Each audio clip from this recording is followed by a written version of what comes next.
Hello, Team Grant! Magandang buhay po! Nako, ang baby Jamie, nagmumuni-muni, nakatingin sa labas kasi excited naman yan. Because today is the day, Saturday na naman at pupunta na naman kami at maglalaro siya sa mall. So dahil may natira pa nga kaming pansit kahapon guys, kaya ininit ko na lang yan and then gumawa ako ng homemade burger, favorite ni Jamie at ni Sir. And yes, yung lumpia, meron pa rin extra sa ref, kaya pinrito ko na lang.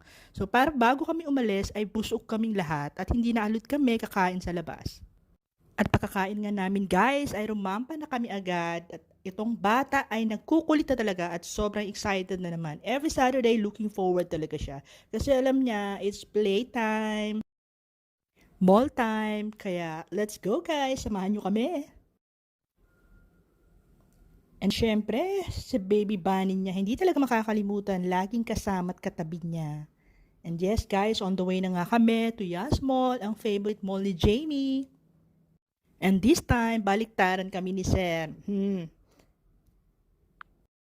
Huwag mag-isip ng kung ano. What I mean, ako muna ang sasama kay Jamie doon sa loob ng playground.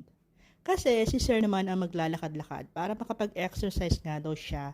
Lakad-lakad lang konti para sa kanyang paa. Sa mga ugat na dapat ma-stretch. Kaya dire-diretso na nga kami guys sa playground. Wala nang lingon-lingon pa at kung saan pa ako mapunta. And yes, laro nga agad ang baby Jamie. Nakahanap yan ng BFF yan. Sa gate pa lang kausap na niya ang batang yan. And yes, tignan nyo naman guys.